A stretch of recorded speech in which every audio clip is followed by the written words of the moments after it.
From the John C. Hinch Production Art Studios in Peoria, Illinois, VideoMax Unlimited presents Midstate Magazine with your hosts, Jake Schultz and Kristen Pedicini. News with Gabrielle Balzel and Raj Bond. And your Midstate reporting team. Sports with Brent Dravalis. On the beat and in the spotlight with Marcella Gillen. Get real with Elise Andert. About Town with Mary Williams and Chardonnay Mason. And State of the Arts with Elizabeth Scoville. And now, from America's friendliest city, Midstate Magazine. Take it away, kids. Good evening, I'm your host, Kristen Pedicini. And I'm your other host, Jake Schultz, and we're about halfway through the month of November. Yeah, about halfway. Getting ready for Thanksgiving. Yeah. Everything. Well, I mean, that'll come next week. We could talk about stuffing and gravy and mashed potatoes all next week, but yeah, I mean, is that your favorite? I think it's one of my top two favorite holidays. Yeah, I definitely wouldn't say that. I'm more Christmas kind of. Yeah. What about the Pilgrims? You know, I mean, I'm sure they were great, but I'm just not a fan. Not a fan of the Pilgrims? No, not so much. Well, okay, why not? I think because when we were younger, like in schools, we always had to dress up like them. Make those cardboard hats. Right. Or, no, not the cardboard. The construction paper hats that you cut out and half of you were like the boy pilgrims, half of the girl pilgrims, and like half of you were Indians, and I don't know. Just not a big fan. It was politically correct. Like everybody was. They were here. All both groups were represented. Yeah, I just think it's a little bit overdone. Thanksgiving? Yeah. Like, that kids shouldn't learn about that, or? Oh, no, I think they should. I'm just tired of learning about it. You're tired of learning about it? Yeah. So, have you been learning about it recently, though? No. So, I don't think it's that big of a deal. Well, is it your favorite part about November? Just learning about pilgrims? Yeah. And no, absolutely not. Well, a lot of things happened in the news last week. Gabrielle, Matt, and Kelly have more at the news. Take it away, guys. Good evening. I'm Gabrielle Balzel from Midstate Magazine. And I'm Matt Danielowitz. Now let's take a first look at the news. A new fair in Bartonville is giving military veterans just the thing they want, jobs. The economic woes, along with the influx of returning Iraq war vets, have led to a highly competitive playing field for those wanting work. Many local employers showed up to support the event, bringing along with them opportunities for work. The state-sponsored fair is determined to thank as many vets as possible by placing them into decent local jobs. A man accused of drugging his girlfriend's Siberian Husky is standing trial in DuPage County. 68-year-old dog trainer Ralph Ulam is accused of animal cruelty after he supposedly gave the dog a prescription antacid meant for humans. The prosecutors are relying on the testimony from two dog show contestants who they said saw Ulam put something in the dog's cage. Ulam's attorney is confident, saying the state's case doesn't have four legs to stand on. A 9-year-old Florida girl is facing felony charges after a tantrum went too far on a school bus ride home. The child was charged with 2 counts of battery, throwing a deadly missile, and resisting with violence after reacting aggressively when told not to eat candy on the bus. Florida authorities said the girl cursed at and spat on school staff, struck bus windows with chunks of asphalt, and threw a metal chair at a deputy while resisting arrest. The girl is currently serving 21 days in home detention. Directors of the Central Illinois Endoscopy Center are making it a goal that at least 5,000 Peorians be screened for colon cancer by the end of May. According to the American Cancer Society, colon cancer is the second deadliest form of cancer in the U.S. The reasoning for this is usually because people put off screening due to fear of discomfort. However, doctors claim that the procedure is painless and encourage people to be screened every 10 years, starting at the age of 50.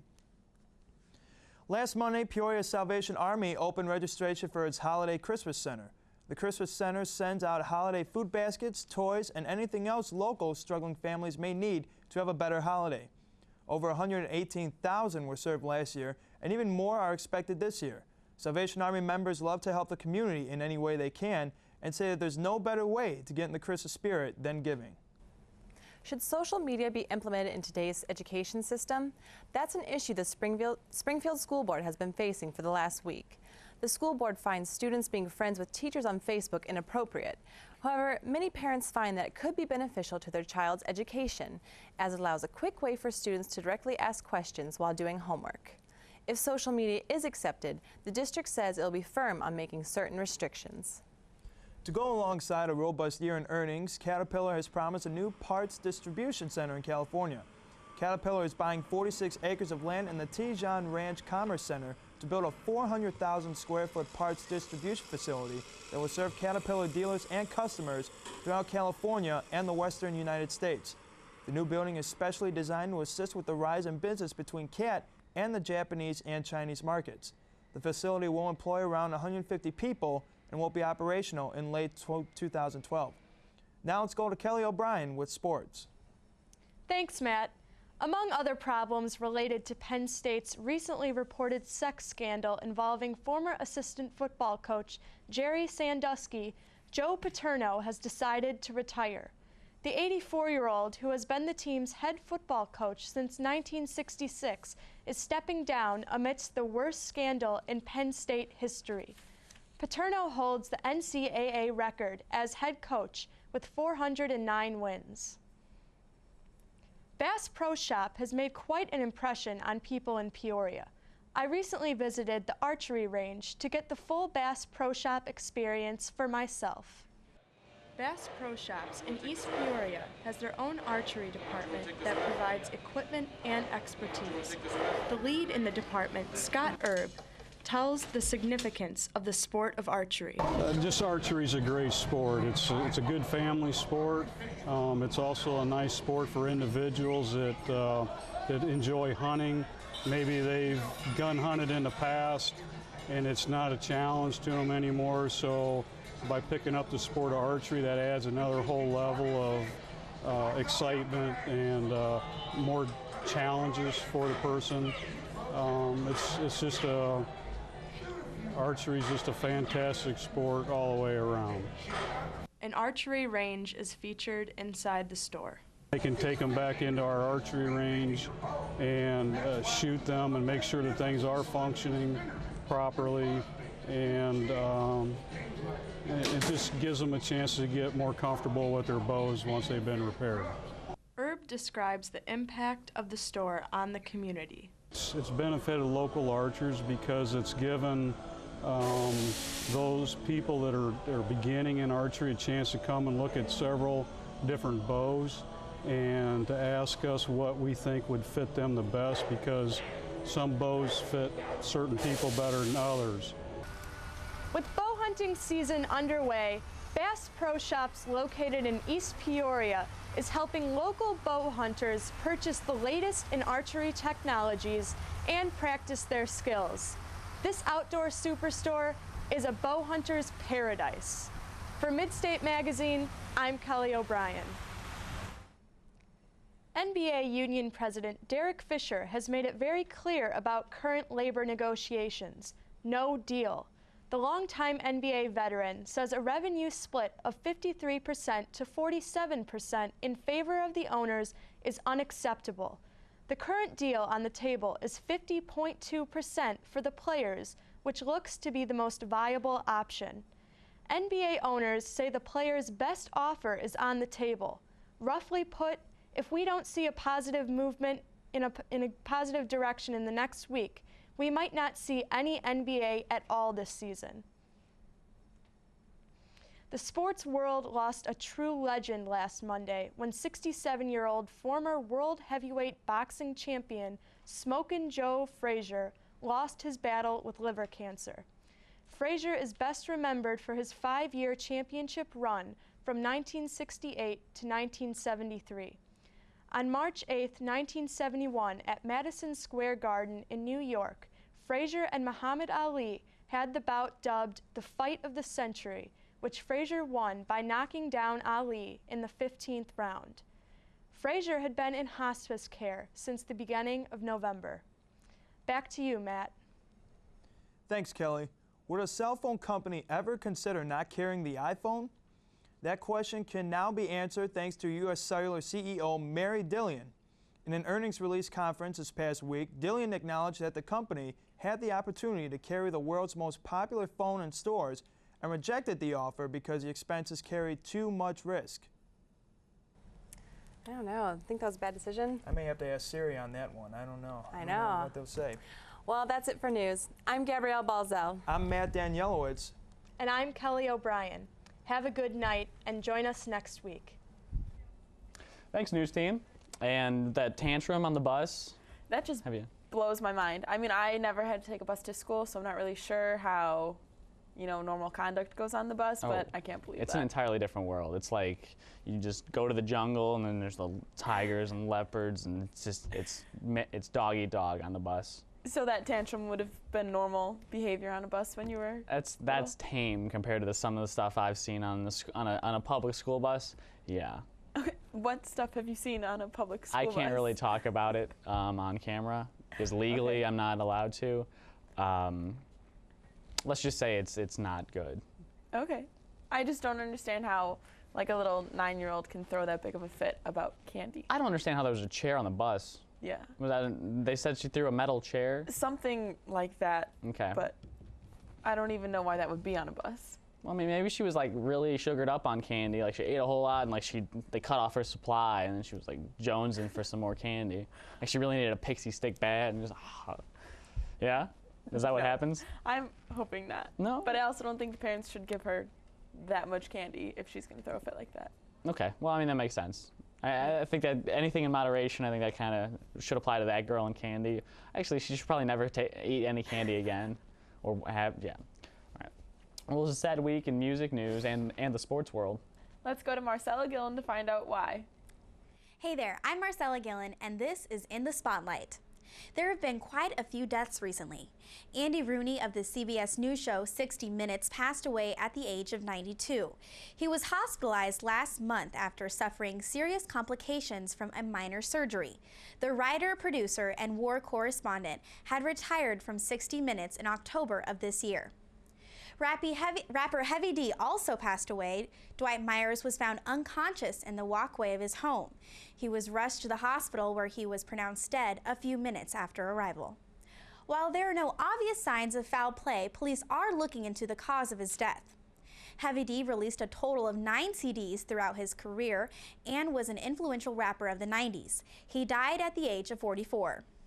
Boxing legend Smokin' Joe Frazier has passed away after losing his battle with liver cancer. Many remember Frazier for the fights he had with other boxing greats, including Muhammad Ali, George Foreman, and Joe Bugner. He passed away at age 67. Without death, we would not be able to appreciate life and all the joy that it brings. Rest in peace, Joe Frazier, Andy Rooney, and Heavy D.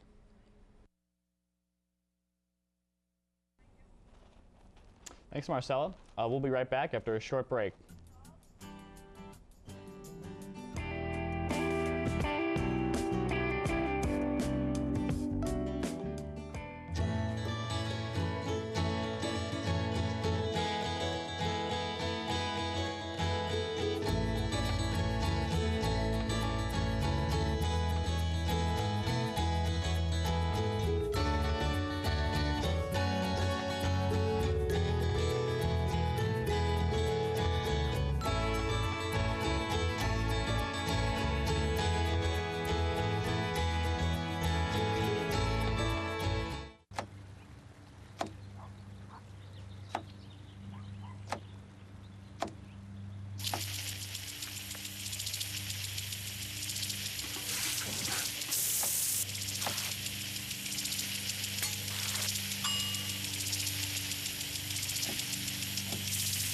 Clean kitchen surfaces, utensils, and hands with soapy water. 1 in 6 Americans will get sick from food poisoning this year. Keep your family safer. Check your steps at foodsafety.gov.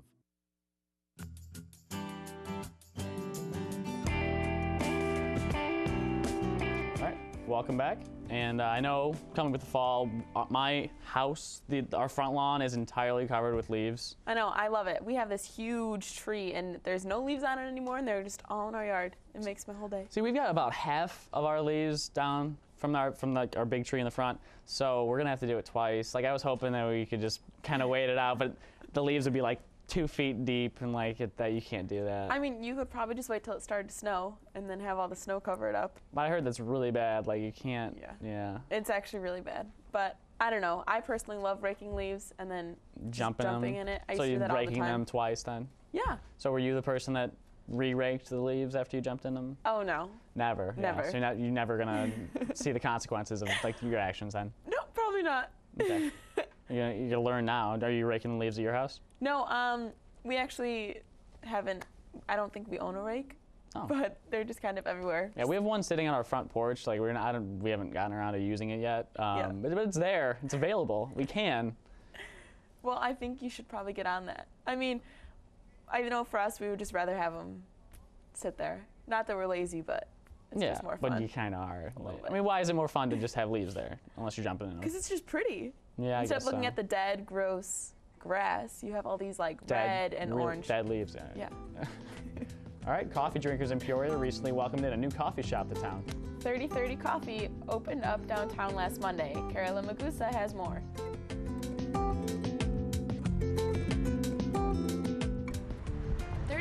Coffee, located on Main Street in downtown Peoria, is a new coffee shop hoping to attract a wide demographic. The staff, consisting of about 10 people, has a combined experience of 20 years. There were certain aspects of other shops that we were working at that we either didn't like or thought we could improve upon, and we just decided to make a go of it on our own terms, with the singular goal of making the best coffee we can make. In order to achieve their high quality, they do something that many coffee shops don't. We roast our own beans here at the shop, and we do that for a few reasons. Namely, we can control the quality of the product and also its freshness, which in turn is the quality aspect of it. Along with the great coffee, the atmosphere is great for college students to study, friends to catch up and chat, and also for anyone wanting to get some work done. 3030 Coffee hopes to rebuild the area and provide excellent coffee. The quality of the coffee. I guarantee you it's unmatched in this area. From Midstate Magazine, I'm Kara Lamuska. Well, that coffee looks amazing, and coming up, we have State of the Arts.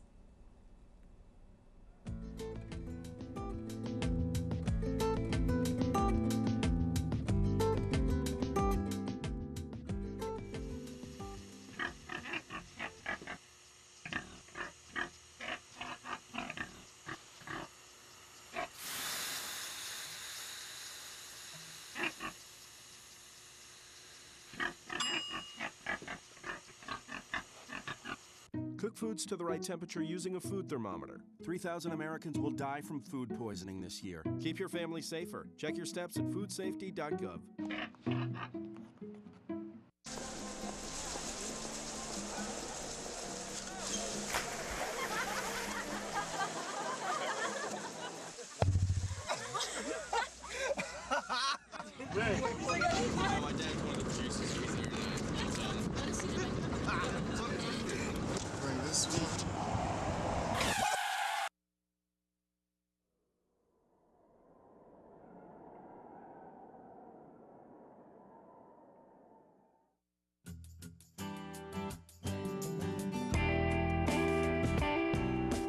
Welcome back. Jake, have you had a chance to go to that 3030 Coffee? No, I haven't. It just opened, but I'm a big fan of coffee shops. I've done some stuff. I've done like reports and stuff on a couple coffee shops in the area. But yeah, I'm a big fan. I mean, I like the environment, and it's just kind of cool. I mean, yeah. I mean, do you drink coffee? You know, I just started. I used to hate it, and I could only stand the smell of it, but never liked the taste of it. And then I recently have started, but I want to go try it out. Do you have any other favorite coffee houses? There's Leaves and Beans in Peoria Heights is really good. And then there's Copper River on War Memorial over by like Best Buy and over that way. And those are both pretty good. So yeah, those are good. I mean, do you make coffee at home or? We actually have a coffee machine, and I haven't figured out how to work it yet.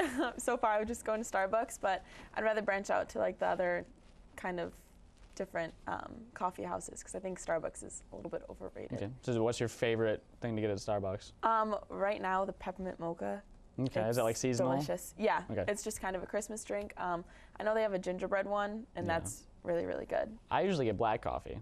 Really? Yeah. Not like decaf or anything else? Well, I mean, I don't really see the point in drinking decaf. I mean, if I'm drinking coffee, I want it to caffeinate me, I guess. So the decaf would just be counterproductive. Okay. Well, this week we've got a trio of talented performers in the studio. Yeah, Elizabeth Scoville joins us with something different, something with these days. Take it away. Hello, welcome to State of the Arts. I'm your host, Elizabeth Scoville. Tonight on our show, we have Something with Trees. Something with Trees is a relatively new band in the music scene. Joining me at this time, we have Brian Davis. Hi, Brian. Thanks for coming. Thank you for having us. Of course. So tell me a little bit about how your band got together. Well, I was actually running a local open mic. I was the host, and Colin, our mandolin violin player, happened to show up at one of the open mics and impressed me quite a bit, and I asked him if he'd be interested in recording, and he said yes, and then I kind of pushed the envelope and asked him if he wanted to join on full time, and he equally had the same enthusiasm. And then my friend Shayna as well, who sings harmony with us, we'd performed for a long time before that. We just kind of thought it was a good time to collectively get together. Awesome. Okay, so your band is titled Something with Trees. Can you tell me a little bit about where that name came from? Absolutely. We were actually having several brainstorming sessions where we were trying to come up with a good band name, and we just, in passing, one of us just said, "Oh, we should do something with trees, like something concerning trees." Yes. And then we just kind of, like, the light bulb went on, and we were kind of like, "Oh, it's kind of catchy," and so we ran with that, and so far it's done. Awesome. It sounds good to me. So what kind of music do you guys perform? I mean, you have a mandolin and a guitar, so I kind of have to wonder. We also have a violin as well. We won't be with us tonight, but we have it's kind of a folk rockish sound is the best we could do, because we're not like a bluegrass, but we're definitely not hard enough to be rock either. So folk rock is probably the best classification I can give. Okay, so when did you guys get together? Oh, well, we've only been together for a few months. I think it's about 3 months. Right Okay, so in the past few months, have you had any performances anywhere, and are you trying to book any in the future? Yeah, we've played at the Speakeasy Art Center in Pekin, as well as various coffee shops and such in Peoria. Okay. And we have some shows coming up as well. Okay, and what are your goals for the group? Do you guys actually want to really make it big, or are you just having fun with it? What are your goals? We hope to take it as far as it will let us. Awesome. Okay, well, that's a great answer, nice and short. So what are you going to be performing tonight for us? We'll be performing Follow the Sky, which is off of our self-titled CD, which will be out on the 16th. Nice, okay. Well, whenever you're ready, go ahead and start. Excellent, thank you.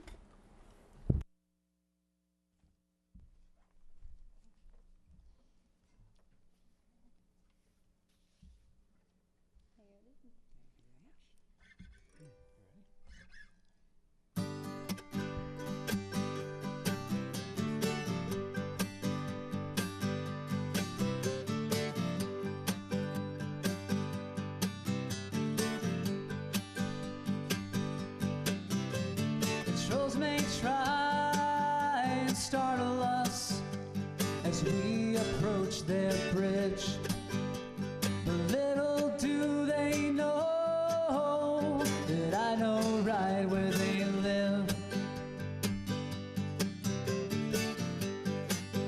We can throw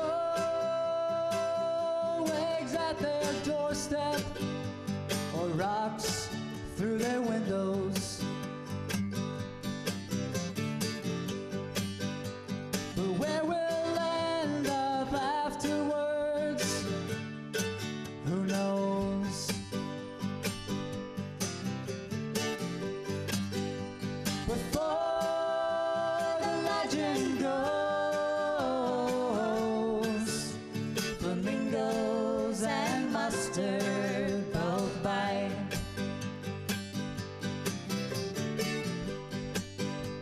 No matter we find,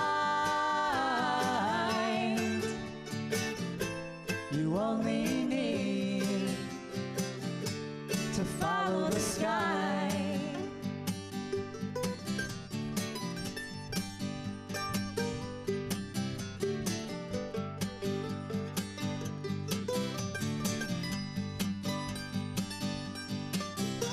The rabbit hole may dwell deeper than we know, but that didn't stop some little girl from seeing how far it could go.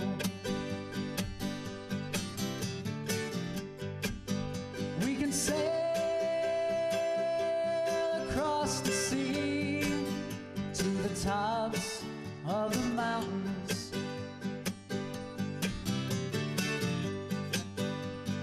All for something meaningless, like coins in a fountain.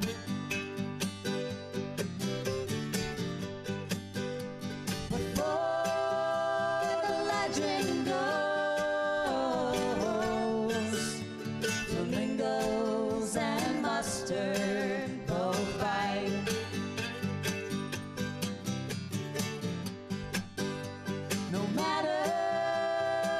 what we find. You only need to follow the sky.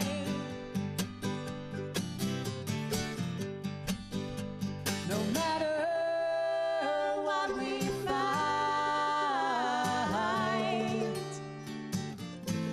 you only need to follow the sky.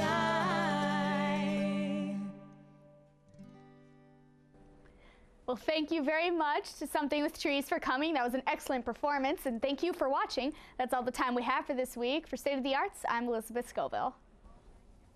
Thanks, Lizzie. And it's something with trees, not something these days or whatever I said, but I'm sorry. They were good. They were really good. Yeah, you know, I think they definitely had a unique sound to them. I think that mandolin, that mandolin definitely it's a sound you don't hear that often. But I mean, they're folky, so that kind of is that genre. Like you hear that more in that, but not in like mainstream music at all. Right, like it kind of reminded me of the ukulele a little bit, Okay. and it was nice to hear it because I rarely ever hear that kind of music. But I thought they definitely had potential, maybe. Yeah, I mean, well, that folk's getting kind of big. I mean, they got the Avett Brothers and who's the Mumford and Sons. They're both really. I mean, they were blowing up. They got huge. But I mean, yeah, I like that music personally. I mean, it's not CMA Awards. Brad Paisley, who hosted it as? They were Brad Paisley and Carrie Underwood were hosting it. Okay. And it was funny because when they opened up the CMAs, they actually made a joke about the singer who got kicked off singing for Monday Night Football for NFL. Hank Williams Jr.? Yeah, and it was really funny, and he was on there, and they're kind of making a joke about it. But yeah, I think folk is definitely different than country music. Yeah, it is different. Yeah. Then it's not bluegrass either. Well, no, I mean, like, I feel like people associate the two. Yeah. And kind of assume they're the same, Well, but I mean, when it's not Kesha or Katy Perry, then it's different. I think a lot of people think, oh, it's not, yeah. When it's not like pop and. When I'm not up in the club listening to that, then. Well, would you listen to that kind of music? I do listen to that kind of music. Oh, good. So yes, I would. So like when Something with Trees is out on iTunes or they have an album, are you gonna buy it? Absolutely, I'll be first in line. Yeah. See, I've only really heard it from Mumford and Sons, but. I'll be first in line because I'll remember their name now, because. Not Something these days. Something with Trees. I think so. Good. It is. That's what it was, right? Yeah. But they were good. No, it was a cool sound, and I'm glad they were here. Yeah, you know, I think they did really good, and they'll hopefully come back again. Would you listen to it when you're raking leaves? Probably not. It's not raking leaves music? Well, you know, it might be. It's kind of easygoing, outside-ish. As you're raking, as you're bagging up the leaves, or jumping in them and then raking them up. I would rather jump in them than bag it up. But, yeah, I mean, maybe. I'm not really sure. It's not something I would listen to. But. It's like something you listen to at a coffee shop, like 30-30. Yeah, you know, and that's probably one of the best things with coffee shops, little bands like that come and play. I love it. You love it, but you don't listen to it. You don't listen to Brad Paisley strumming away at the coffee shop. Yeah, probably not. If you went, would you go to a coffee shop if Brad Paisley was going to be there? Yes. Okay. Definitely. I've seen him in concerts before. Well, if it was like $40 for a cup of coffee while he was there. I wouldn't drink the And you coffee had then. to buy at least one cup of coffee. Well, then I would split it between like 6 people. And just pass the cup of coffee around. No, you'd get little mini cups. I think that defeats the purpose of what that person's trying to do at the coffee shop with Brad Paisley playing with $40 a cup of coffee. Well, would you go? Yes, I would. Okay. Well, that's all the time we have for tonight. I'm Jake Schultz. And I'm Kristen Pedicini. Have a good night, and we'll see you next week.